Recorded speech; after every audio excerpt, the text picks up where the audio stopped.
Aujourd'hui, on va expliquer l'appendice du livre 1.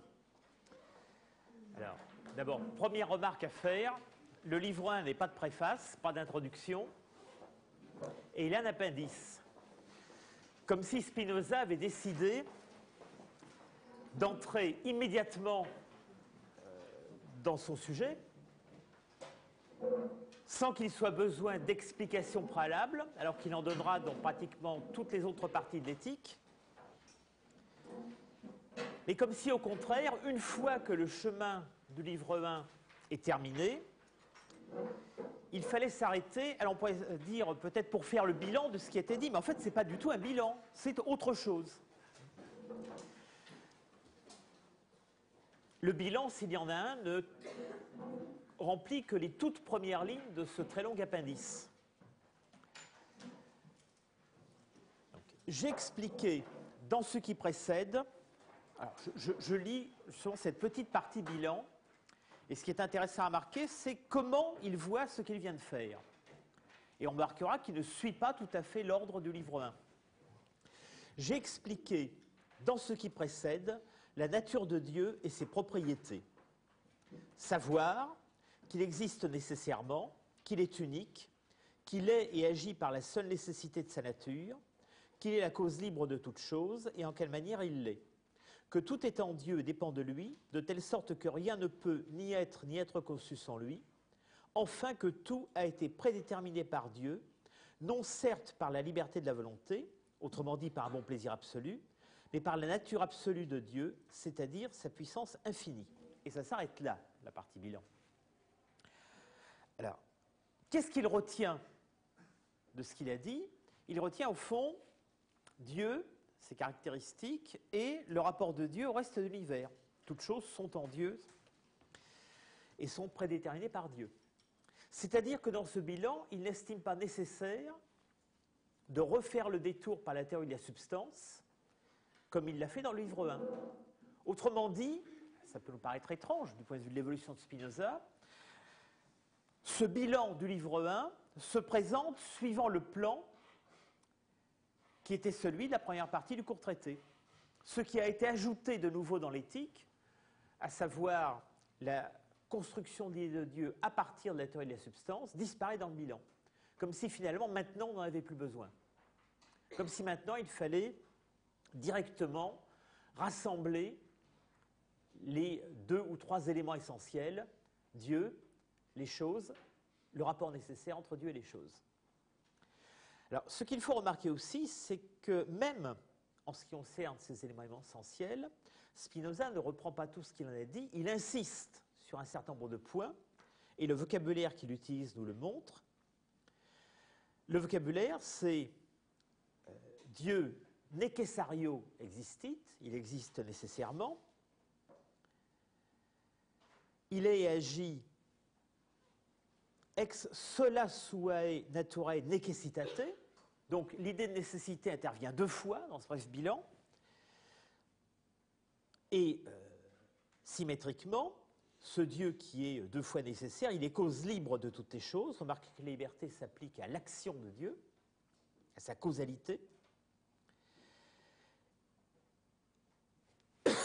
Et cette liberté à peine mentionnée s'oppose à la liberté illusoire, qui est la liberté de la volonté, qui aurait été celle d'un créateur libre.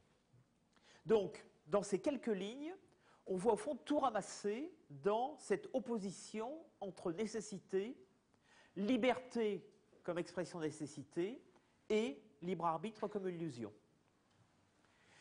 Et le terme qui vient clore le jeu de termes qui vient clore cette dialectique de la liberté et de la nécessité, c'est nature absolue, puissance infinie. Donc le terme de puissance apparaît en dernier dans ce bilan, comme si c'était lui qui était chargé de résumer, de rassembler toute cette opposition entre nécessité et liberté. Entre nécessité et vraie liberté d'une part, fausse liberté de l'autre. Alors on pourrait s'attendre à ce que ça s'arrête là. Donc, voilà ce que j'ai fait dans le livre 1, ou plutôt voilà ce que je retiens de souligner parmi ce que j'ai fait. Alors pourquoi continue-t-il? Elle va continuer sur un autre ton, sur un autre thème, qui d'une certaine façon poursuit quelque chose qui s'est édifié en marge des théorèmes du livre 1. Donc ce qui était dans le courant démonstratif du livre 1 à la marge, dans l'arrière-plan, va maintenant passer au premier plan. Autrement dit, par rapport au livre 1, l'appendice représente une sorte de basculement des registres.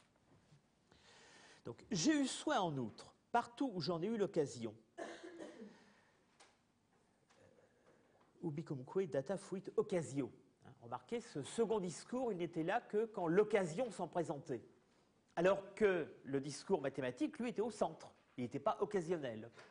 Donc le discours central était appuyé d'un discours marginal, occasionnel, périphérique, mais qui n'était là que quand il y avait un moyen de l'accrocher au discours central. Donc j'ai eu soin en outre, partout où j'en ai eu l'occasion, d'écarter les préjugés, praeiudicia.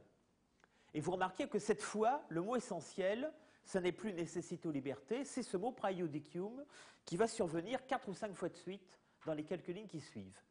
Donc tout d'un coup, on passe de l'exposé positif sur le rapport nécessité-liberté-puissance à l'exposé réfutatif et pas seulement réfutatif, on verra de quel type d'exposé il s'agit, sur les praeiudicia. Donc, j'ai eu soin en outre, partout où j'en ai eu l'occasion, d'écarter les préjugés qui pouvaient empêcher que mes démonstrations ne fussent perçues. Alors, remarquez que ce terme démonstration vient se mettre à la place du verbe expliquer qui se trouvait à la fin de la première proposition de l'appendice. Explicui natura meiusque dei natura meiusque proprietates. Je les ai expliqués comment? Réponse, je les ai démontrés. Donc, après coup, il caractérise ce bilan comme le bilan d'une démonstration. Mais, en quelque sorte, dans les fissures de la démonstration, quand l'occasion s'en présentait, il faisait autre chose que démontrer, c'est-à-dire, il écartait les préjugés.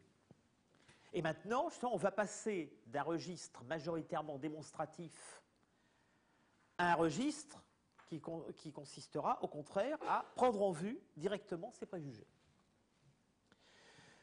Donc, j'ai eu soin, en outre, partout où j'en ai eu l'occasion, d'écarter les préjugés qui pouvaient empêcher que mes démonstrations ne fussent perçues. Comme toutefois, il en reste encore beaucoup qui pouvaient, et peuvent encore, et même au plus haut point, empêcher les hommes de saisir l'enchaînement des choses de la façon que je l'ai exposé, j'ai cru qu'il valait la peine de soumettre ici ces préjugés à l'examen de la raison. Donc, deuxième occurrence préjugés. Et face au livre 1 démonstratif, qui insistait sur la concatenatio, c'est-à-dire sur l'enchaînement, on va maintenant avoir un autre type de discours que Spinoza caractérise par ce terme un peu vague de examen rationis, l'examen de la raison.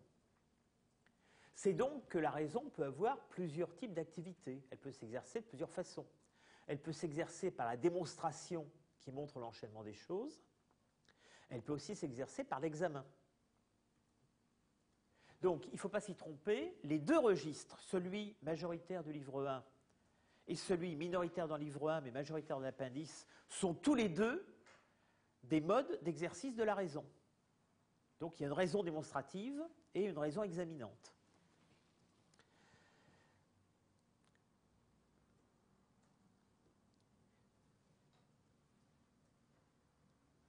Et tous les préjugés que j'entreprends de signaler ici, donc troisième occurrence du terme préjugé, dépendent d'ailleurs d'un seul, consistant en ce que les hommes supposent communément que toutes les choses de la nature agissent comme eux-mêmes en vue d'une fin, et vont jusqu'à tenir pour certain que Dieu lui-même dirige tout vers une certaine fin.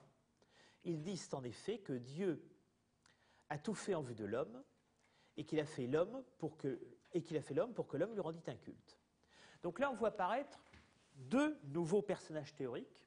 D'une part, l'idée de choses naturelles, choses de la nature, qui va revenir un certain nombre de fois dans cet appendice, les res naturales, et en face, les fins.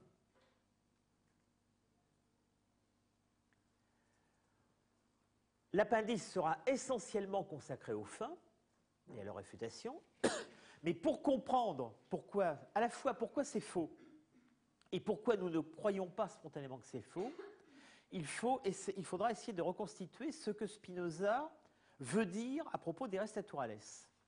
Et ce qu'il veut dire ne vient pas au premier plan comme un discours continu, c'est pas enchaîné, c'est dit en plusieurs fois, souvent dans des parenthèses ou dans des circonstanciels, mais on peut essayer de le reconstituer, on doit essayer de le reconstituer parce que c'est ça qui nous permet de comprendre le reste. Donc en fait, le discours de l'appendice va consister à opposer un arrière-plan vrai, qui est le discours sur les res naturales, et qui ne sera finalement que la série des conséquences qu'on peut tirer de Éthique 1, en les appliquant à des domaines particuliers. Et d'autre part, l'univers illusoire des fins. Donc tous les préjugés dépendent d'un préjugé unique. C'est donc ce préjugé seul que je considérerai d'abord, cherchant primo pour quelle cause la plupart s'y tiennent et pourquoi tous inclinent naturellement l'embrasser. En second lieu, j'en montrerai la fausseté. Et pour finir, je ferai voir comment en sont issus les préjugés relatifs au bien et au mal, au mérite et au péché, à la louange et au blâme, à l'ordre et à la confusion, à la beauté et à la laideur, et à d'autres objets de même sorte. Spinoza présente donc, comme un étudiant qui passe un concours, un plan en 3 parties. C'est merveilleux, il nous dit lui-même, là, ce texte se divise en 3 parties. On n'avait pas besoin de faire l'effort de le chercher. Ces 3 parties, c'est donc l'explication de la raison du préjugé central, puis sa réfutation, puis l'explication de la façon dont ce préjugé central engendre une série de préjugés dérivés. Effectivement, la suite de l'appendice va être construite très exactement suivant ces 3 parties, sauf qu'elle ira peut-être un peu plus loin que ce qui est annoncé ici. Et Spinoza, avant d'entrer en matière, avant de commencer le premièrement, ajoute « Il n'appartient pas toutefois à mon objet présent de déduire cela de la nature de l'âme humaine. Il n'appartient pas toutefois à mon objet présent de déduire cela de la nature de l'âme humaine. » Qu'est-ce que ça veut dire? Ça veut dire d'une part qu'on pourrait le déduire de la nature de l'âme humaine. Donc quelqu'un qui aurait étudié les livres 2 et 3 de l'éthique pourrait le déduire.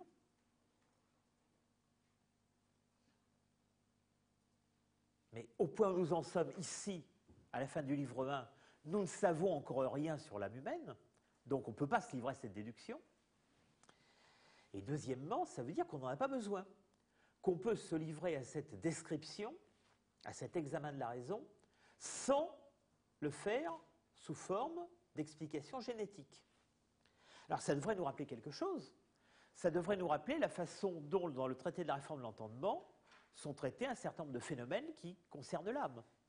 Ce qui est étudié, par exemple, dans la réforme de l'entendement sur l'idée vraie, et puis la série idées fausses, idées fictives, idées douteuses, de la même façon, on ne les déduit pas de la nature de l'âme humaine, puisqu'il n'y a pas dans l'entendement de construction génétique de l'âme, mais on les décrit d'une façon néanmoins suffisante pour savoir comment se défier des unes et augmenter les autres. Autrement dit, on se retrouve dans un type de discours qui n'est pas le discours génétique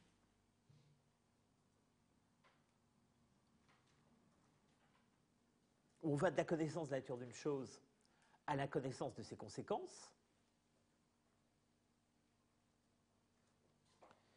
mais dans un discours descriptif, analogue à celui du traité de la réforme de l'entendement. Alors, on se souvient que dans le traité de la réforme de l'entendement, la description s'appuyait le plus souvent sur une remémoration. Je peux décrire ça parce que je m'appuie sur un certain nombre de phénomènes que tout le monde connaît, ou que moi je retrouve quand je me remémore comment j'ai jusqu'ici été capable de connaissance. Je me souviens qu'il y a 4 modes de perception, etc., etc. Or, qu'est-ce que Spinoza va dire ici? Il suffira pour le moment de poser en principe ce que tous doivent reconnaître. Autrement dit, on va remémorer, on va utiliser comme principe non pas quelque chose qui est démontré, mais quelque chose qui est accepté par tous, parce que tous l'ont déjà reconnu. Alors, ce type de démarche, ça peut en outre nous rappeler un autre texte, à savoir la préface du traité théologico-politique, Alors cette fois, ça peut nous rappeler de deux façons. Ça va nous rappeler d'abord par l'objet. Parce que dans la préface du traité théologico-politique, Spinoza montre comment s'engendre le culte superstitieux. Mais ici, il nous montre comment s'engendre l'imaginaire superstitieux. Donc cet appendice de Éthique 1 et la préface du traité théologico-politique, mises ensemble, nous fournissent une théorie complète de la superstition. Des deux racines de la superstition, la racine de son imaginaire et la racine du culte. Chacun des deux débordant d'ailleurs un peu sur l'autre. Donc il ne faut pas croire qu'ici on aura une théorie complète de la superstition, on n'en aura que ce qui concerne la question du finalisme. Dans la préface du traité théologico-politique, on aura plutôt ce qui concerne la prévision de l'avenir, qui est liée aux incertitudes de la fortune. Et là aussi, pour expliquer comment les incertitudes de la fortune jettent les hommes dans l'expectative, dans la crainte et dans l'espoir, puis dans l'attente des signes et le culte, les sacrifices, toute l'activité de devin pour essayer de prévoir l'avenir ou de se concilier les dieux, tout ça est donné non pas de façon démonstrative au sens fort, c'est-à-dire de façon génétique, mais à partir de quelques observations que tout le monde peut faire. Et Spinoza ajoute « Je crois que nul ne l'ignore, même si chacun s'ignore soi-même. » Et là, on a à peu près au même niveau. Il suffira pour le moment de poser en principe ce que tous doivent reconnaître. Donc cette description, remémoration, elle part, au fond, non pas d'une connaissance par les causes, mais d'une connaissance par ce que tout le monde a engrangé dans l'expérience de sa vie. Même si personne n'en tire toutes les conséquences. Et donc le travail de Spinoza ici va être de tirer les conséquences rigoureuses de remarques que tout le monde a pu faire, mais a fait de façon inconséquente. On a donc une sorte d'accès au savoir réfutatif, au savoir descriptif, qui peut se faire sans remonter à chaque fois à l'ordre complet des causes. Et heureusement d'ailleurs, parce que si on n'avait pas ça, on serait forcé d'attendre la fin, au moins la fin du livre 4, pour pouvoir enfin décrire les préjugés. On pourrait sur ce point rapprocher Spinoza de Hobbes. En effet, lorsque Hobbes veut expliquer les passions humaines pour faire comprendre à la fois la guerre civile potentielle qu'est l'état de nature, et puis le moyen d'en sortir par le pacte et la construction de la cité, il opère de deux façons différentes. On peut soit partir de l'étude des choses les plus simples, à savoir l'étude de l'étendue dans le décorporé, l'étude des mouvements physiques, physiologiques, qui engendrent les passions, et de là déduire les oppositions des hommes les uns aux autres, puis la nécessité de sortir de ces conflits et la nécessité du pacte. Donc ça, ce serait une démarche génétique longue, et c'est celle que Hobbes utilise parfois. On peut aussi tout simplement partir de l'observation des passions humaines, lire dans le cœur humain, et à partir de là, avoir directement accès à l'anthropologie et à la politique. C'est ce qui est énoncé très elliptiquement et très fermement dans la préface du Léviathan. Donc, aussi bien chez Hobbes que chez Spinoza, il y a ce savoir intermédiaire qui permet de faire, à titre provisoire, l'économie du détour génétique complet.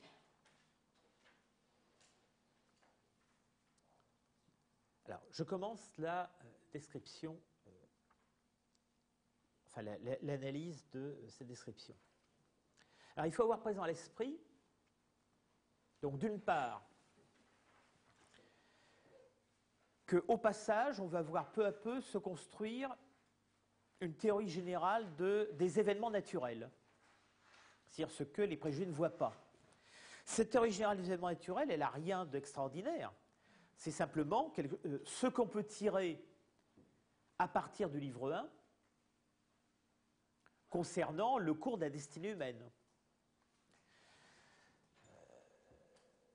J'anticipe. Le monde qui s'offre à nous est formé de choses.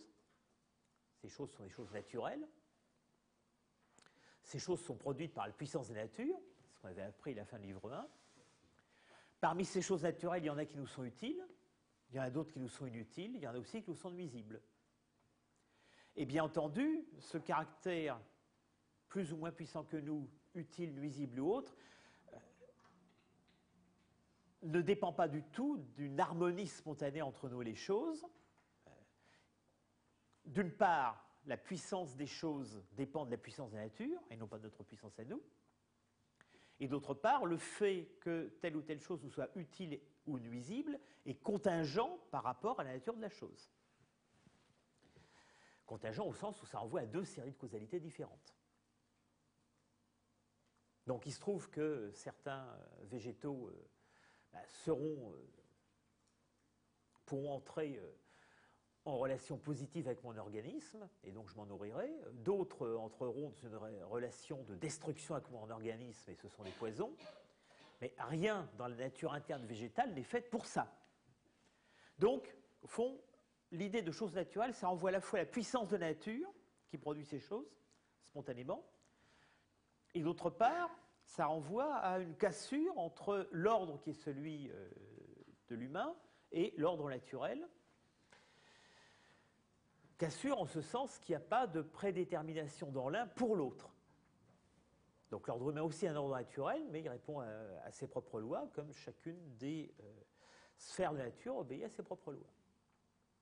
Donc on verra peu à peu se mettre en place ces choses qui, après tout, vont de soi dès qu'on a admis les théories du livre 1. Alors en face de cela, il y a l'imaginaire que les hommes construisent. Alors quel est le problème de Spinoza ? Là aussi, il faut regarder la fin de la préface du traité théologique politique. Au fond, l'imagination, elle a deux caractéristiques. Premièrement, personne n'y échappe. Tout le monde a de l'imagination, donc tout le monde vit dans l'imaginaire. Si j'utilise le terme imaginaire pour décrire plutôt le contenu et le mécanisme de l'imagination. Tout le monde vit dans l'imaginaire. L'imaginaire joue un rôle énorme dans la pensée des hommes, et d'autant plus énorme qu'ils n'ont pas encore construit la science. Donc le premier principe qu'on va devoir mettre en lumière, ce sera un principe d'unité, un principe d'unification qui explique pourquoi un grand nombre de conduites humaines ou d'interprétations humaines de la nature sont nécessairement toutes produites par le même mécanisme. Donc il s'agit de décrire un mécanisme très simple et unique qui produit la grande diversité des événements humains et des interprétations humaines. Mais l'autre caractéristique de l'imagination, c'est justement sa très grande diversité. On constate qu'il y a des gens qui sont catholiques, d'autres qui sont protestants, et qu'ils s'entremassacrent allègrement pendant des siècles à cause de cela. On constate qu'il y a des gens qui pensent que les dieux nous révèlent l'avenir et d'autres qui pensent que les dieux nous le cachent, que certains pensent qu'on a le libre arbitre et d'autres pensent qu'il y a une destinée qui nous dicte tout, etc., etc. Donc, à la fois, il y a peut-être un mécanisme unique qui engendre l'imaginaire, mais rien n'est plus divers que l'imaginaire des différents individus. Et cette diversité de l'imaginaire va être source de la plupart des conflits. Donc, en même temps que la description de l'imagination devra trouver un principe unificateur, celui qui va être annoncé au début, il faudra aussi qu'elle trouve un principe de diversification. Donc il s'agit bien de rendre compte à la fois de l'unité du mécanisme sous la diversité des imaginations individuelles, et en même temps du fait que cette diversité n'est pas du tout un effet du hasard ou une illusion, mais qu'elle renvoie à quelque chose, un processus tout à fait réel. Et c'est ça qui va entraîner Spinoza un peu plus loin que ce qu'il a annoncé dans ce plan 3 parties. Donc je commence la première partie. Il suffira pour le moment de poser en principe ce que tous doivent reconnaître, que tous les hommes naissent sans aucune connaissance des causes des choses, et que tous ont un appétit de rechercher ce qui leur est utile, et qu'ils en sont conscients. Je traduis Komsky par « ils en sont conscients » pour éviter d'introduire l'abstraction de la conscience, pour éviter d'introduire le substantif. Donc, ce principe initial unificateur de l'imaginaire, il est double. C'est d'une part l'ignorance des causes, et d'autre part l'appétit de l'utile, qui est un appétit conscient. C'est-à-dire tous les hommes sont conscients qu'ils recherchent ce qui leur est utile. Deux erreurs à éviter en lisant cette phrase. La première, ce serait d'identifier appétit conscient et appétit rationnel. Bien entendu, la plupart des hommes ont des appétits irrationnels. Donc, chacun d'entre nous est mené par sa recherche de l'utile, mais bien entendu, il ne sait pas comment le rechercher efficacement. Il faut déjà un long chemin dans la construction de la raison pour arriver même à un degré minimal d'efficacité. Donc cette recherche de l'utile, elle est la plupart du temps inefficace. C'est-à-dire que les hommes soit se représentent leur utile propre sous des traits fantasmés, soit, même s'ils se représentent correctement, n'arrivent pas à se représenter les moyens corrects d'y parvenir.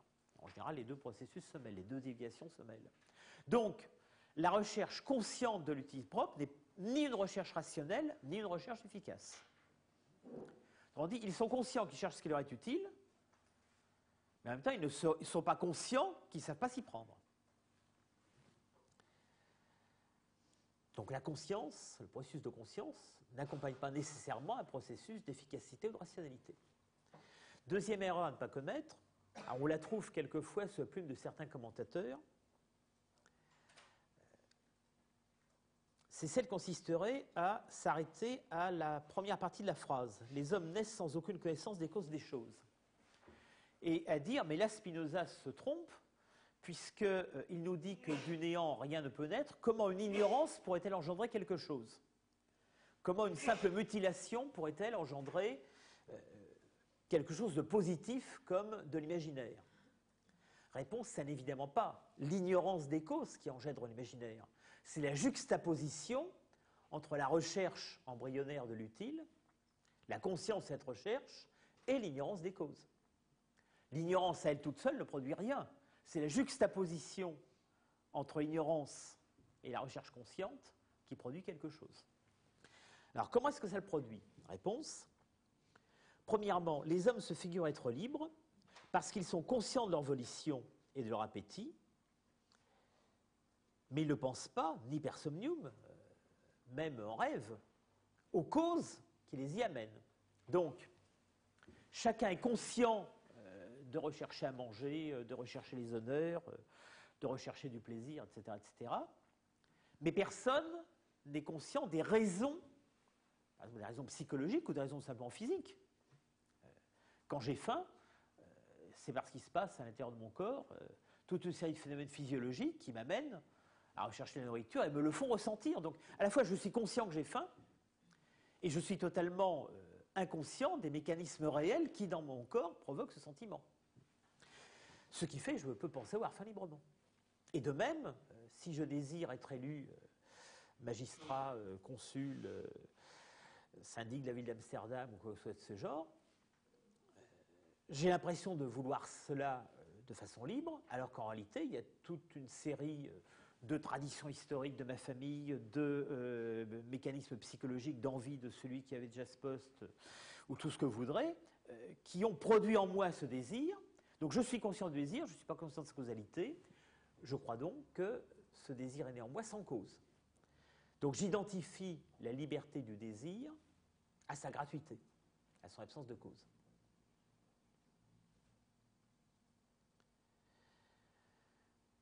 Deuxièmement, les hommes, alors il en suit que les hommes agissent toujours en vue d'une fin. Alors attention à cette phrase, là aussi elle peut donner lieu à un contresens. Les hommes agissent toujours en vue d'une fin. Spinoza ne nous dit pas qu'ils agissent à cause de cette fin. On pourrait faire un contresens sur ce texte en disant Spinoza admet que les hommes agissent à cause des fins et ils ont le tort de projeter sur la nature et sur Dieu cette finalité qui est en eux. Mais ce n'est pas ça du tout. L'illusion ne consiste pas à projeter sur la nature ou sur Dieu une finalité qui serait réellement dans l'homme. Il y a en fait deux illusions qui se superposent. Il y a d'abord l'illusion qui consiste à croire qu'on agit à cause d'une fin, et ensuite la deuxième illusion qui consiste à extrapoler la première, à démultiplier, pour croire que la nature et Dieu agissent eux aussi en vue d'une fin. Mais dès le premier niveau, c'est déjà illusoire. Nous agissons en vue d'une fin, mais pas à cause des fins en vue desquelles nous agissons. La fin, c'est-à-dire la représentation que nous avons, elle fait partie de l'illusion de la liberté, elle fait partie de l'illusion du libre arbitre. Elle n'est pas la cause de notre action. C'est-à-dire que lorsque je me représente une fin, ça veut dire que je me représente de façon illusoire la cause de mon action. Donc j'agis à cause d'un certain mécanisme réel et en vue d'une fin, mécanisme illusoire, et tout l'effet de mon imaginaire, déjà en ce qui concerne ma propre action, consiste à substituer dans ma représentation la fin à la cause réelle.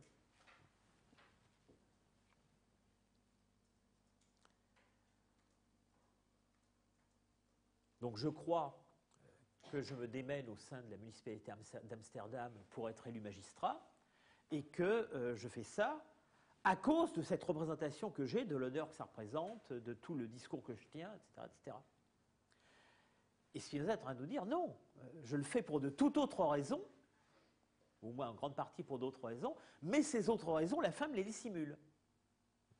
Donc, premier niveau de l'illusion de la fin de l'homme. Deuxième niveau de l'illusion, comme je me représente moi-même comme agissant à cause d'une fin, quand je vois que des choses ont eu lieu, je me les représente aussi comme ayant eu lieu à cause d'une fin. Donc, pour les expliquer, je demande pourquoi, non pas à cause de quoi, mais pourquoi elles ont été faites.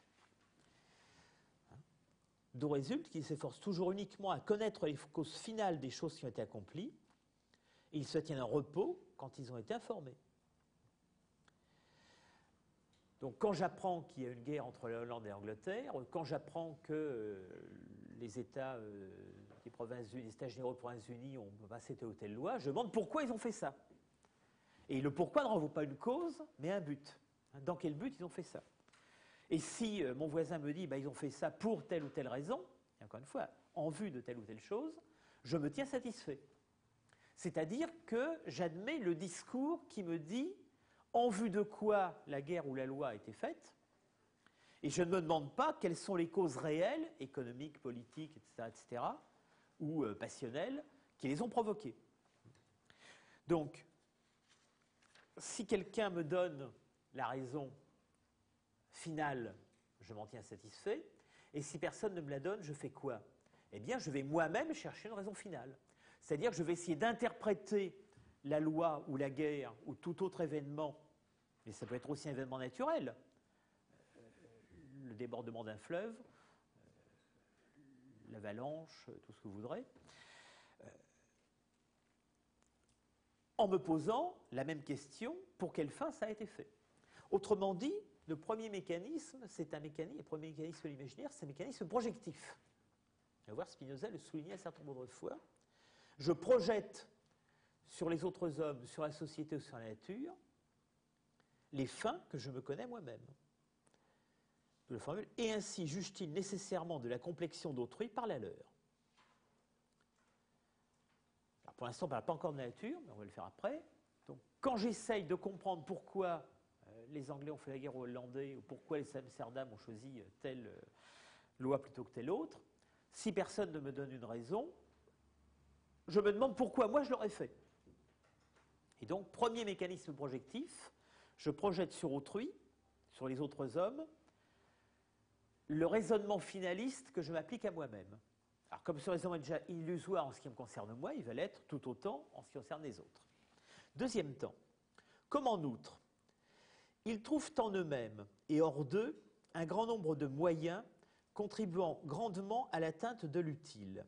Ainsi, par exemple, des yeux pour voir, des dents pour mâcher, des herbes des animaux pour l'alimentation, le soleil pour s'éclairer, la mer pour nourrir des poissons.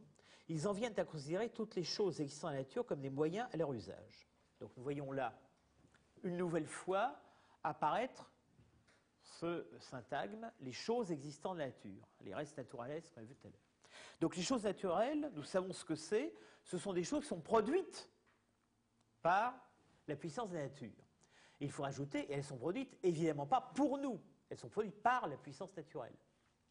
Mais il se trouve que certaines d'entre elles, par leur composition, nous sont utiles. Alors parmi ces choses naturelles, il y en a qui sont dans notre corps, et il y en a qui sont à l'extérieur de notre corps. Donc exemple, les yeux, les dents dans le corps, les herbes, les animaux, le soleil, les poissons à l'extérieur. Mais on peut même remonter d'un cran. La mer qui nourrit les poissons. Donc la mer ne nous sert à rien, au moins dans ses numérations, mais elle nourrit les poissons qui, eux, nous servent parce que nous les mangeons. Donc nous trouvons dans notre corps, hors de notre corps, des choses naturelles qui se trouvent pouvoir nous servir, et d'autres choses naturelles qui, même si elles ne nous servent pas directement, semblent servir à des choses qui peuvent nous servir. Donc, le jeu même des rapports entre les choses naturelles et nous semble montrer qu'au moins certaines d'entre elles, je dis au moins parce qu'on va voir dans la suite que ce n'est pas général. Spinoza, pour l'instant, se contente de dire non pauca. Donc, pas peu, un grand nombre. Et évidemment, il ne nous dit pas tous, parce qu'on verra dans la suite que justement, il y a des exceptions. Et ces exceptions devraient poser un problème. Alors, pourquoi dans un premier temps, on ne regarde pas les exceptions? Ben, tout simplement parce que, spontanément, l'imaginaire se porte à ce dont il a le plus besoin, c'est-à-dire à ce qu'il est utile. Donc, d'un côté, la production spontanée d'un grand nombre de choses naturelles, suivant les lois de la nature, qui ne nous concernent pas, qui ne nous visent pas. Ensuite, le fait que ces choses naturelles étant composées d'éléments dont certains concordent avec notre nature, eh bien, un certain nombre de ces choses naturelles vont être utiles pour nous, même si elles sont faites pour ça. Donc nous pouvons les utiliser comme moyens, c'est ce que dirait une analyse rationnelle. Mais l'imaginaire qui projette les fins que je m'assigne sur le processus naturel va traduire ce processus naturel en disant la nature a eu des fins et elle a produit ces choses comme des moyens. Autrement dit, la traduction de choses en moyens est la caractéristique du deuxième stade du processus projectif. Après avoir projeté ma représentation finaliste de mes actes sur les autres hommes, je la projette sur les choses de la nature, et non pas, et je cesse de voir que je les utilise comme moyens, je me mets à croire qu'elles ont été produites comme des moyens. Donc non pas que je les soumets à mes fins, mais qu'elles ont été produites pour être soumises à mes fins.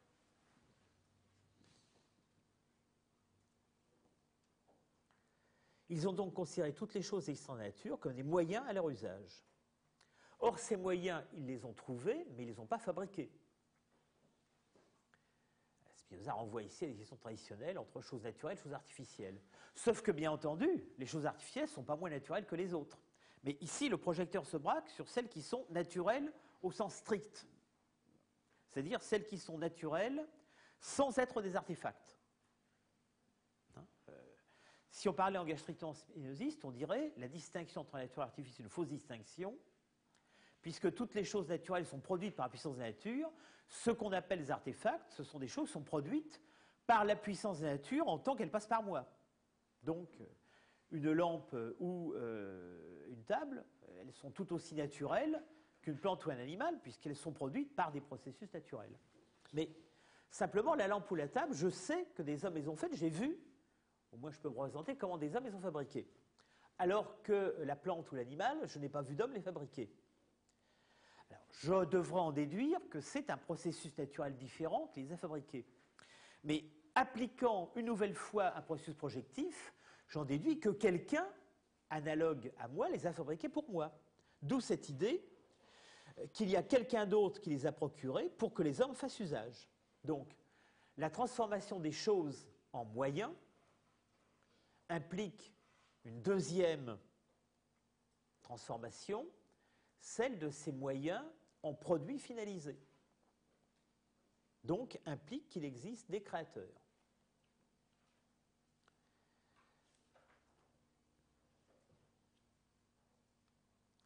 Donc là encore, le processus est le même. Quand moi, j'ai besoin de fabriquer quelque chose, je le fabrique. Donc j'en déduis que les choses que je n'ai pas fabriquées, eh bien, il y a quelqu'un de plus puissant que moi qui les fabriqué de la même façon que moi. Donc l'idée de création ou d'organisation de la nature, l'idée qu'il y a des rectores naturae, des directeurs de la nature qui fabriquent choses pour moi, vient par projection du processus fabricatif de l'homme. Remarquez que Spinoza parle spontanément au pluriel, parce que rien, effectivement, dans ce système projectif n'aboutit au monothéisme. Il n'y a aucune raison que ce soit le même directeur de nature qui fabriquait toutes les choses dont j'ai besoin.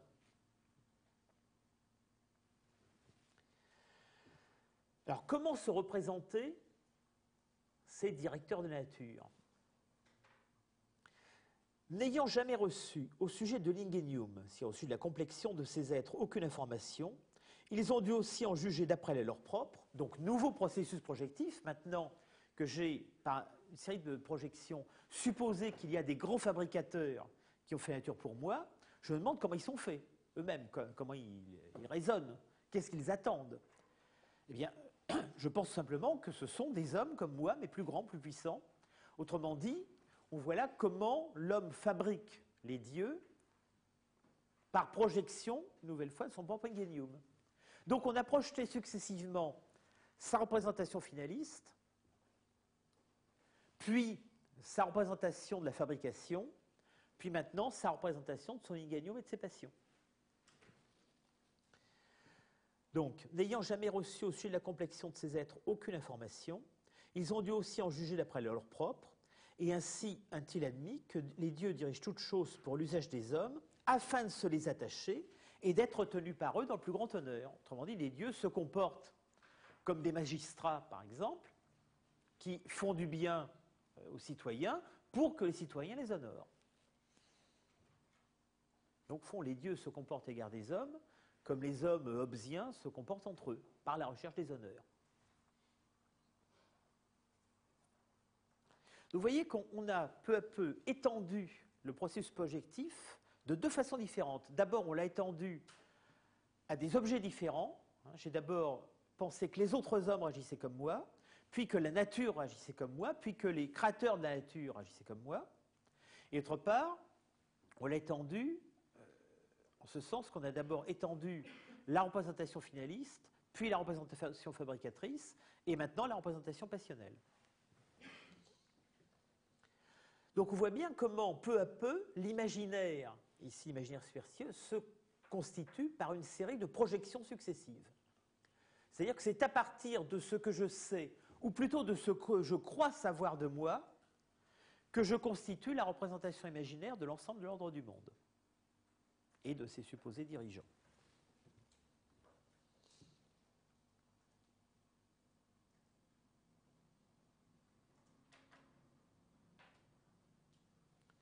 Bien entendu, ça n'est pas sans conséquence. Si je me représente les dieux comme passionnels et comme voulant être honorés par les hommes, c'est là qu'on voit se glisser l'idée de culte qu'on verra développer plus longuement dans la préface du traité logico-politique. Par où il advint que tous, se référant à leur propre complexion, inventèrent divers moyens de rendre un culte à Dieu, afin d'être aimés par lui par-dessus les autres. Là, vous avez l'idée d'élection, réfutée en chapitre 3 du traité logico-politique, et d'obtenir qu'il dirigeât la nature entière au profit de leurs désirs aveugles et de leur insatiable avidité. Alors, vous remarquez ici, alors vous ne le remarquez pas très bien la traduction à Pune, parce qu'à Pune traduit par tous, alors que dans le latin, il y a unus quisque. Il faudrait dire, afin que, de sorte que chacun se référant à sa propre complexion, etc. etc. C'est-à-dire qu'on voit en réalité, on commence à voir comment le mécanisme unique, du fait que chaque homme a une complexion différente, c'est-à-dire qu'avec les mêmes lois de la nature humaine, chaque homme se bricole, enfin, ou son histoire, ses biographies, la forme de son corps lui ont bricolé une sorte d'individualité, y compris l'individualité de ses passions. Chacun, évidemment, à partir du moment où il se représente les dieux en fonction de son inganium à lui, on voit comment peu à peu se singularise le dieu et le culte de chacun. Tous, de la même façon, se représentent les dieux en projetant leur individualité, mais comme chacun a une individualité différente, même si en dernière instance sont les mêmes lois qui la règlent, chacun va se représenter Dieu et l'activité divine d'une façon différente. De la sorte, ce préjugé se tourna en superstition et poussa de profondes racines dans les âmes, ce qui fut pour tous un motif de s'appliquer de tout leur effort à la connaissance et l'explication des causes finales de toutes choses. Mais tandis qu'il cherchait à montrer que la nature ne fait rien en vain, c'est-à-dire rien qui ne soit pour l'usage des hommes, il semble n'avoir montré rien d'autre, sinon que la nature et les dieux sont atteints du même délire que les hommes. Alors, le même délire, c'est bien la projection de l'irrationnel.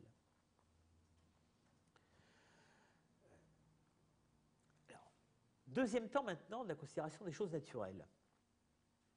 On avait laissé tout à l'heure en retrait le fait que certaines choses naturelles nous sont nuisibles. Alors maintenant qu'on a en quelque sorte légitimé l'utilité des choses naturelles, c'est-à-dire qu'on a au fond extrapolé le fait que certaines choses nous sont utiles, par l'intermédiaire d'un Dieu qui est bon pour nous, on a conclu que toutes les choses devaient nous être utiles. Toutes les choses sont des moyens pour... Or, on constate, l'expérience quotidienne nous apprend que ce n'est pas vrai. Il y a des choses qui nous sont inutiles, il y en a même qui sont nuisibles. Si Dieu a créé pour nous des aliments, comment se fait-il qu'il y ait des aliments empoisonnés? Alors, parmi tant de choses utiles offertes par la nature, ils n'ont pu manquer de trouver bon nombre de choses nuisibles, telles les tempêtes, les tremblements de terre, les maladies, etc.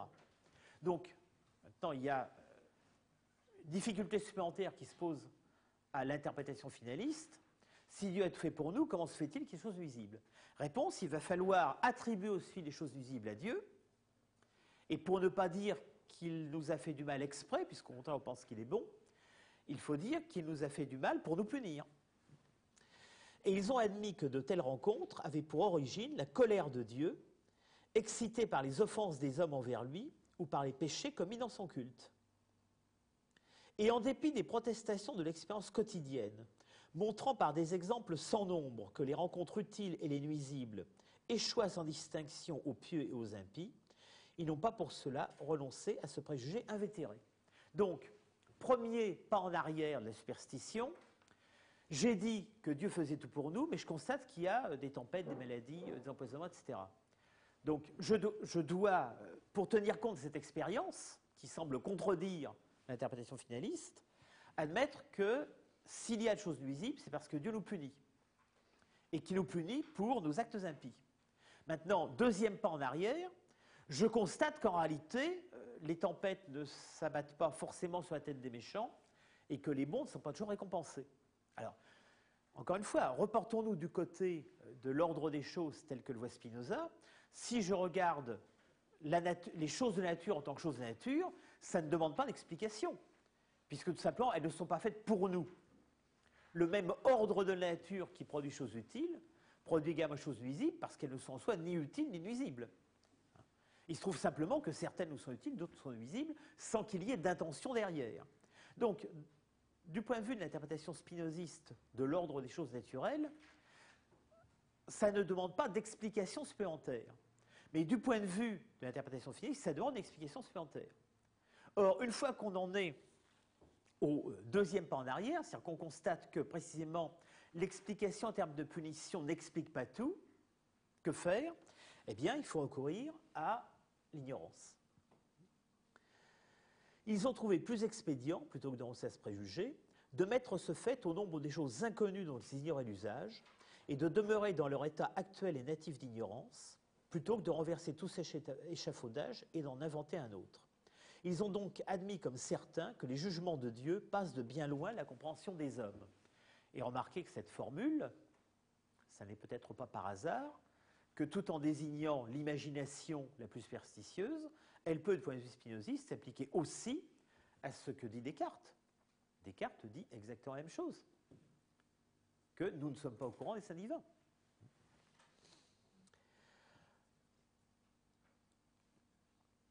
Conséquence, alors que toute cette interprétation finaliste avait été mise en place pour satisfaire notre soif de connaître les raisons des choses, finalement, elle aboutit à son contraire, à savoir à la justification de l'ignorance.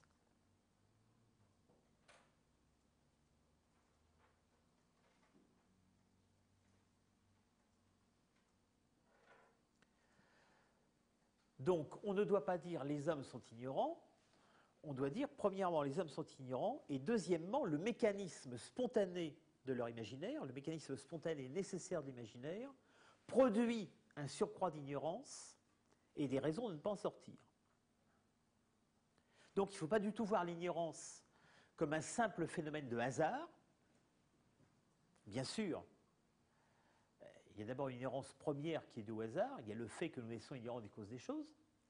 Ce hasard est bien entendu une forme de nécessité, mais il y a une deuxième raison à l'ignorance, c'est que le mécanisme quotidien, nécessaire, répétitif de notre imaginaire, fondé sur le mécanisme nécessaire de la projection, lui-même fondé sur le mécanisme nécessaire de notre recherche de l'utile allié à l'ignorance des causes, produit des raisons supplémentaires d'être ignorant, des raisons de rendre légitime l'ignorance.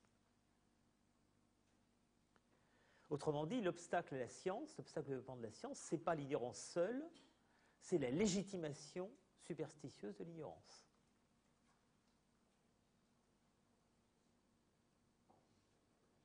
Et finalement, c'est ça que Spinoza appelle le préjugé.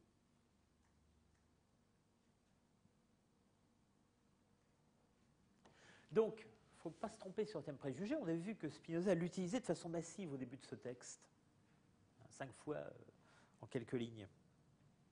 Mais le préjugé, pour Spinoza, alors bon, beaucoup de gens au XVIIe ou XVIIIe siècle utilisent ce terme. De Descartes à la Révolution française, c'est probablement un des termes clés de l'âge classique. Mais la plupart du temps, préjugé désigne quelque chose qui nous est donné de l'extérieur. C'est les préjugés des siècles antérieurs, c'est les préjugés de l'enfance. Chez Spinoza, le terme préjugé change de sens. C'est d'abord quelque chose que produit le fonctionnement normal de notre corps et de notre imaginaire. Donc le préjugé ne nous est pas extérieur. Il n'est pas contingent. Il est produit nécessairement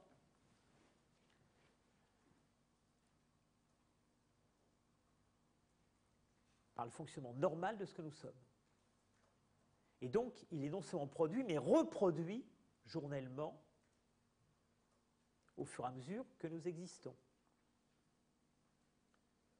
Puisque exister, c'est tous les jours rechercher l'utile qui est nôtre et continuer à ignorer les causes de cette recherche.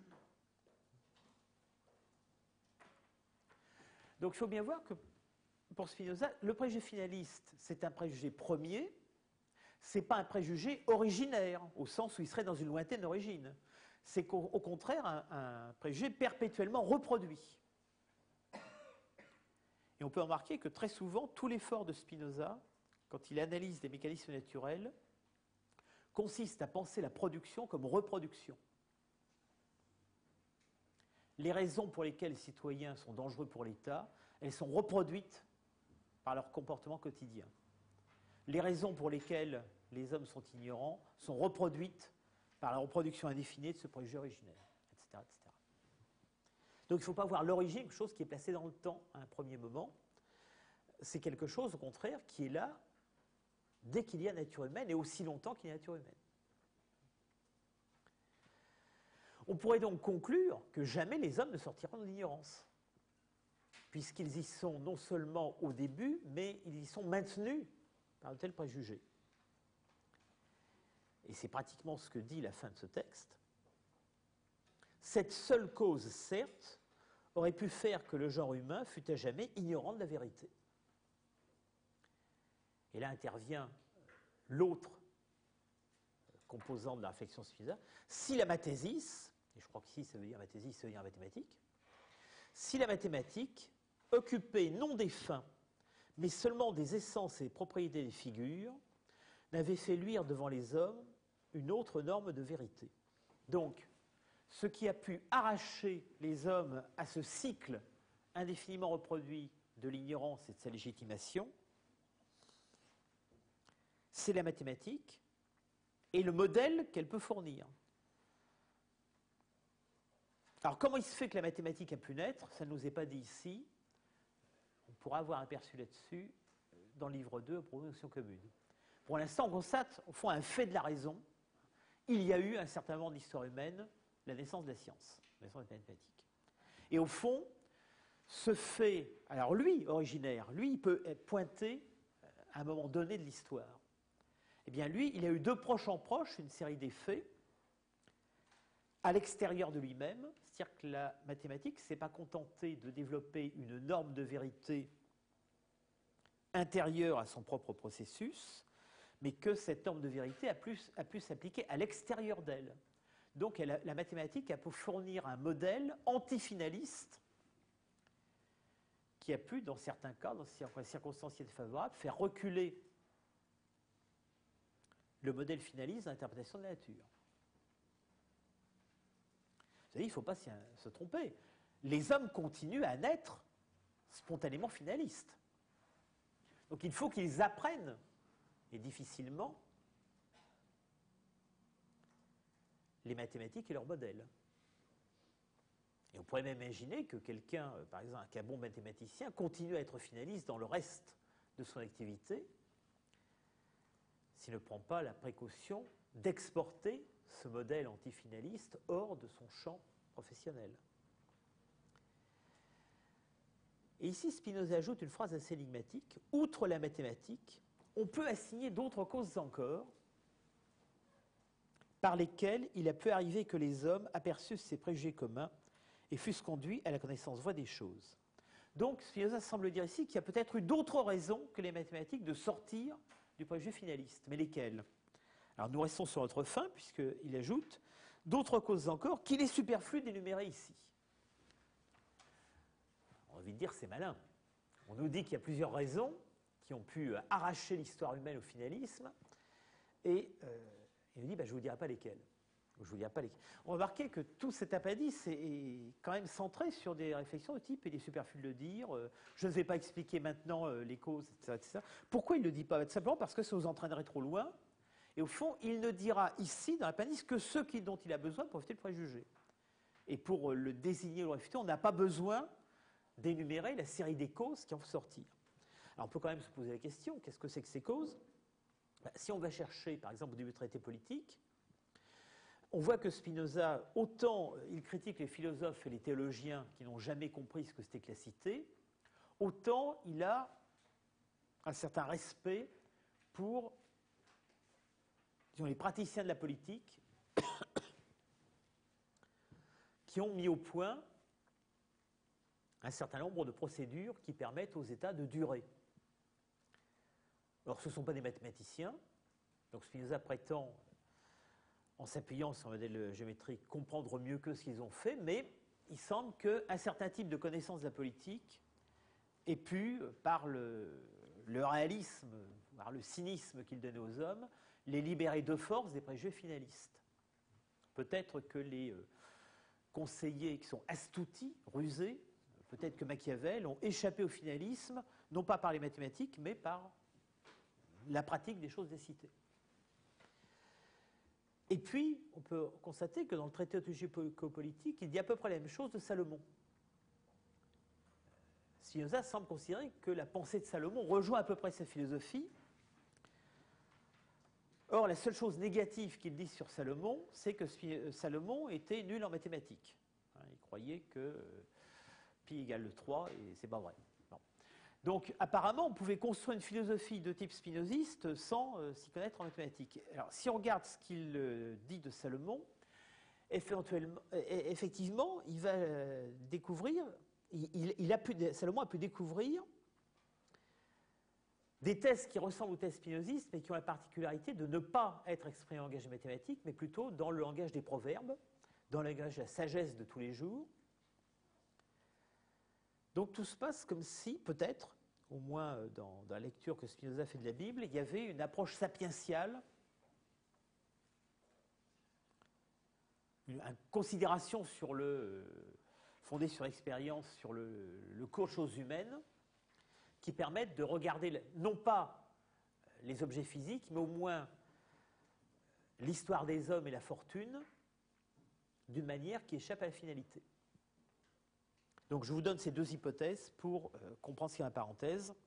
Ces autres causes encore qui est superflues ici, c'est peut-être la considération pragmatique sur la fortune, qui fut celle de Salomon, et la considération pragmatique de la cité, qui fut celle des praticiens de la politique et peut-être Machiavel.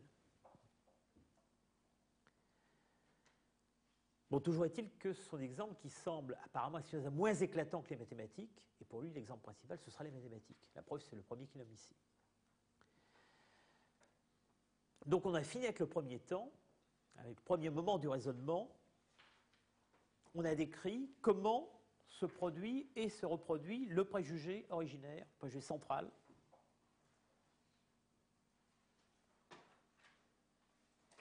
Maintenant, comment on va le réfuter ? En fait, on ne va pas vraiment passer beaucoup de temps à le réfuter, parce que, au fond, la réfutation est déjà contenue implicitement dans le livre 1. J'ai assez expliqué par là ce que j'ai promis en premier lieu, pour montrer maintenant que la nature n'a aucune fin à elle prescrite, et que toutes les causes finales ne sont rien que des fictions des hommes. Il ne sera pas besoin de longs discours. Je crois en effet l'avoir déjà suffisamment établi, tant en montrant de quel principe et de quelle cause ce préjugé tire son origine, donc dans la première partie de cet appendice, que par la proposition 16 et les corollaires de la proposition 32, c'est-à-dire dans les théorèmes où il a montré que Dieu produit nécessairement et non pas par la liberté de sa volonté. C'est donc bien les nécessités de la nature divine qui suffit à réfuter la vision par les fins. J'ajouterai cependant ceci. Et là, il ne s'agit plus de réfuter, il s'agit de se placer un instant sur le terrain de l'adversaire. Que cette doctrine finaliste renverse totalement la nature, car elle considère comme fait ce qui est en réalité une cause, et vice-versa. Elle met après ce qui par nature est avant, et enfin, elle rend très imparfait ce qui est le plus élevé et le plus parfait.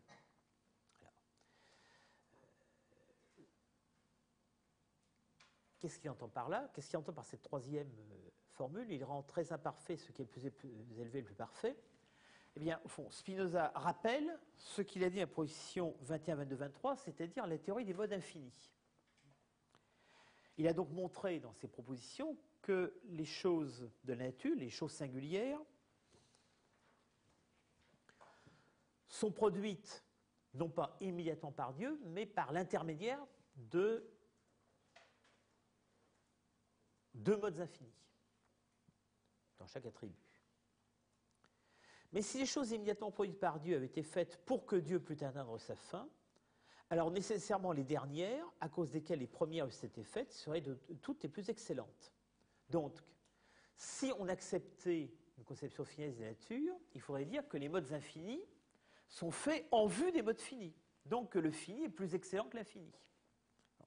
Autrement dit, Spinoza ici retourne l'argument de la perfection qu'utilisent les théologiens, mais en même temps, il nous donne à comprendre un peu mieux ce qu'il entend par perfection. Pour lui, est plus parfait ce qui est le plus premier dans l'ordre de la production du monde, dans l'ordre de la production de la nature. Donc les lois générales qui produisent des objets singuliers sont plus parfaites que les objets singuliers.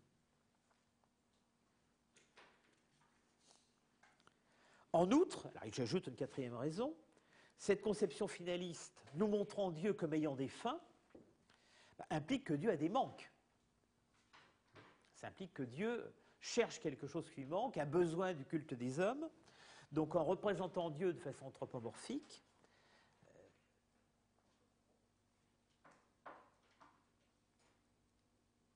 ça lui donne les caractéristiques de finitude qui marquent les hommes. Et enfin, dernière conséquence, et il ne faut pas oublier ici que les sectateurs de cette doctrine, qui ont voulu faire montre leur talent en insinuant les fins des choses, ont, pour soutenir leur doctrine, introduit une nouvelle façon d'argumenter, la réduction non à l'impossible, mais à l'ignorance. Donc, dans le premier moment de l'appendice, on voyait que l'ignorance était légitimée. Maintenant, on voit en outre que l'ignorance devient un argument. Alors bon, je saute l'exemple, c'est le célèbre exemple de la remontée indéfinie aux causes. Le théologien vous demandera indéfiniment la cause de choses dont vous nierez qu'elles aient un rapport entre elles, et il continuera ainsi de vous interroger sans relâche sur les causes des événements jusqu'à ce que vous soyez réfugié dans la volonté de Dieu, cet asile de l'ignorance. Donc, l'ignorance, à la fois, est à l'origine, en partie, des préjugés, elle est confortée par les préjugés, et ici, elle devient un argument.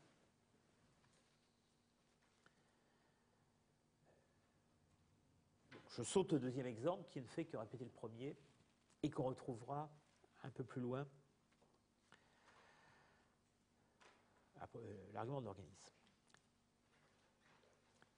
J'en viens cependant à la fin de ce deuxième moment. Et ainsi arrive-t-il que quiconque cherche les vraies causes des prodiges et s'applique à connaître en savant les choses de la nature, donc revoilà les choses de la nature, et on assigne cette fois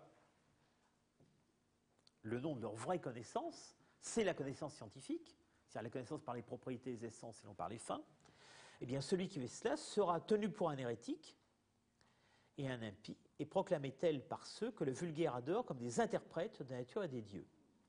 Alors voilà tout d'un coup qu'on voit apparaître, on avait vu l'idée des théologiens apparaître un peu plus haut, mais on voit tout d'un coup apparaître l'idée d'interprète de la nature et des dieux. C'est-à-dire que tout d'un coup, le théâtre sur lequel se joue cette histoire se peuple. Il y a le vulgaire, c'est-à-dire nous tous, tant que nous n'avons pas accès à la connaissance scientifique, le vulgaire avec sa production spontanée de préjugés. Il y a en face ceux qui essayent de s'arracher aux préjugés, et puis ça n'est pas une opposition duelle, c'est en fait une opposition triangulaire, parce qu'entre le vulgaire et le réel, il y a les interprètes de la nature et des dieux. Et ces interprètes de la nature et des dieux sont les ennemis des scientifiques. Autrement dit, le fonctionnement naturel de la superstition produit un appareil spécialisé chargé de l'interprétation des fins de la nature et des fins divines. Et une fois que cet appareil est créé, il se reproduit lui aussi pour maintenir son pouvoir. C'est ce qu'il dit ensuite. Ils savent bien que détruire l'ignorance, c'est détruire l'étonnement, enfin la stupeur, c'est-à-dire leur unique moyen de raisonner et de sauvegarder leur autorité. Tuendae sue autoritatis. Or, ce passage de l'analyse à 2 à l'analyse à 3, c'est quelque chose qu'on trouve également dans le texte parallèle que je citais tout à l'heure, c'est-à-dire dans la préface du traité théologico-politique. À partir du moment où les hommes commencent à chercher les signes de la volonté divine, dans les entrailles des animaux, dans le vol des oiseaux, etc., ils demandent à certains d'entre eux de les interpréter pour eux. Donc l'existence d'un appareil clérical, de prêtres, de prophètes, d'aruspices, etc., c'est quelque chose qui n'est pas une contingence historique aux yeux de Spinoza, mais qui est engendré nécessairement par le fonctionnement de l'imaginaire. On voit que le fonctionnement de l'imaginaire appelle l'interprétation, et pour qu'il y ait interprétation, il faut qu'il y ait spécialisation de certains hommes comme interprètes. Autrement dit, dans les deux textes où Spinoza a reconstruit la genèse de la superstition, la préface du traité et l'appendice de 1, dans les deux cas, cette genèse de la superstition aboutit à la genèse d'un appareil interprétatif, qui est un appareil clérical, qui ne peut à son tour que renforcer la superstition en combattant ceux qui voudraient y échapper. Donc on voit apparaître tout d'un coup du politique dans le superstitieux. C'est-à-dire cette analyse qui semblait être une analyse purement épistémologique, ou anthropologique et épistémologique, débouche dans les deux cas sur une analyse politique.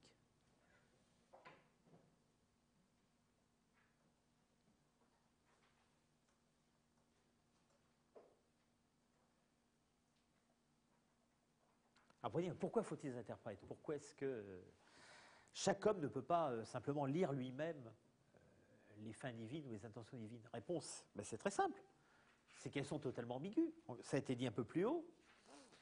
Dans la mesure où certaines choses sont nuisibles et d'autres sont utiles, dans la mesure où on ne sait pas pourquoi certaines sont utiles et d'autres sont nuisibles, la nature, de ce point de vue, ne va pas sans interprétation. À partir du moment où le fait d'assigner des fins à la nature produit de l'opacité, il faut bien, pour échapper à l'opacité, avoir quelque chose comme une herméneutique. Donc l'herméneutique est la fonction d'interprète naît, se dégage au carrefour de l'interprétation finaliste du monde et de la résistance du monde réel à cette interprétation. Si toutes les choses étaient utiles comme prévu, on n'a pas besoin d'interprète. Si, comme prévu, les choses utiles allaient au bon et les choses nuisibles au méchant, on n'aurait pas besoin d'interprète non plus. Il y aurait une sorte d'automatisme de la finalité. Et c'est justement parce que la réalité du monde naturel résiste à cette interprétation finaliste qu'on a besoin d'interpréter. Troisième moment maintenant.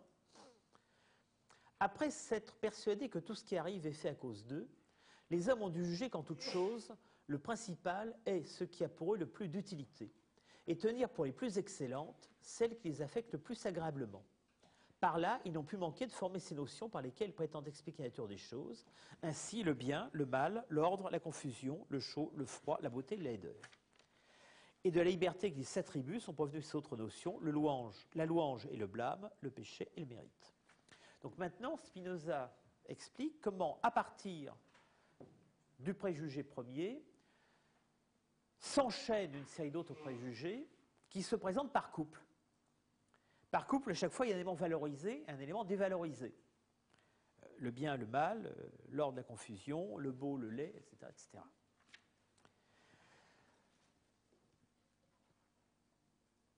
C'est-à-dire que l'acceptation de la finalisation de l'ensemble de la nature conduit à une hiérarchisation des choses naturelles en fonction de leur compatibilité avec nous.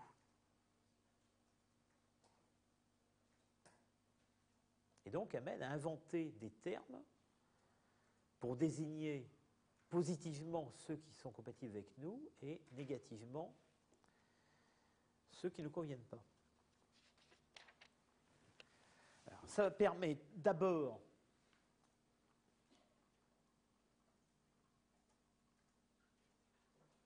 d'énoncer, comme le fait toujours Spinoza, la relativité du bien et du mal. Mais vous remarquez ici que, alors que cette thèse de la relativité du bien et du mal se trouve dans tous les ouvrages de Spinoza, elle est présentée ici de façon tout à fait particulière. C'est-à-dire qu'elle est ramenée ici à un préjugé qui est premier par rapport à elle. Ça n'était pas le cas, par exemple, dans la fond de l'entendement.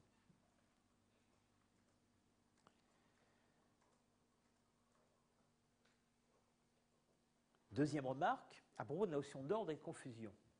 Spinoza dénonce ici la notion d'ordre comme étant une des notions topiques de l'imaginaire. Alors, on pourrait s'en étonner parce que lui-même utilise la notion d'ordre de la nature, ou d'ordre de la nature tout entière. C'est donc qu'il faut distinguer entre deux sens du mot ordre.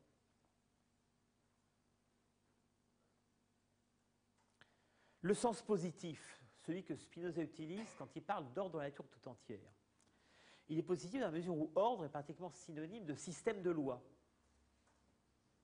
La nature est en ordre veut dire que l'ensemble des objets de la nature obéissent à des lois. Donc ici, le mot ordre n'est jamais qu'une certaine façon de considérer la causalité. Et plus précisément, lorsque Spinoza utilise l'expression ordre de la nature tout entière, c'est une façon de considérer la causalité qui insiste sur le fait que nous avons notre causalité à nous, qui est la spécification de la causalité générale nature, et que les objets qui nous sont extérieurs obéissent à d'autres spécifications de la même causalité, mais qui ne sont pas conçus pour nous. Donc, lorsqu'il y a justement des tempêtes, des cataclysmes, des inondations, tout ce que vous voudrez qui détruit les hommes, c'est une preuve de l'ordre de la nature. Parce que ces tempêtes et ces inondations sont un effet des lois générales de la nature, des lois météorologiques, physiques et autres qui spécifient les lois générales de l'étendue. C'est-à-dire qu'elles dépendent de l'ordre de la nature tout entière. Et nous nous trompons en disant qu'elles sont mauvaises absolument, parce que nous essayons de lire cet ordre de la nature tout entière à travers nos désirs à nous. Autrement dit, le terme d'ordre de la nature tout entière est là pour montrer que la nature ne se plie pas à nos désirs, que la nature n'a pas été faite pour nous, qu'elle échappe à la représentation de nos fins. Et que bien entendu, nous pouvons, si ça nous est utile pour essayer de construire des barrages, nous dire que les inondations c'est mauvais, mais il ne faut pas avoir l'illusion qu'elles sont mauvaises en soi, il faut voir qu'elles sont mauvaises pour nous. Donc dans cette conception positive de l'ordre, ordre veut dire système des lois, système des causes, et surtout système des lois et des causes qui nous échappent, qui ne sont pas faites pour nous. En revanche, la deuxième acception du mot ordre, celle qui est énoncée ici, là où ordre s'oppose à confusion, il faut l'entendre en un sens presque esthétique. Et il faut la rapprocher du dernier, dernier de la première série des couples, avant les couples éthiques, c'est-à-dire de l'opposition entre le beau et le laid. Au fond, l'ordre, quand nous parlons d'un ordre dans la nature, quand nous, finalistes, nous parlons d'un ordre dans la nature, nous entendons par là que nous considérons la nature comme harmonieuse. Autrement dit, la vue esthétique de la nature vient compléter spontanément la vue finaliste. Pour Spinoza, l'interprétation de la nature en termes de beauté et d'harmonie est reliée immédiatement à la finalité par l'intermédiaire de cette idée d'ordre. Effectivement, il a raison. Les preuves finalistes de l'existence de Dieu s'appuient souvent justement sur l'idée de la beauté et de l'harmonie de la nature. Donc, une des séries de préjugés corollaires du préjugé central de la finalité, c'est la lecture esthétisante de la nature. L'idée que la nature est belle, l'idée que la nature en soi est belle, ou pas que la nature est belle, l'idée qu'elle est un tout harmonieux, le tout harmonieux, l'ordre, la beauté, représentant la vision concrète de la finalité. Tout ça a un avenir dans tout le XVIIIe siècle jusqu'à Kant. Maintenant, dernière série, les deux derniers couples de préjugés, c'est louange et blâme, péché et mérite. C'est la série des préjugés qui tient à la représentation éthique que nous avons nous-mêmes, c'est-à-dire au système libre-arbitre et fin. Bon, Spinoza s'y attarde pas ici, il y reviendra dans Éthique 4.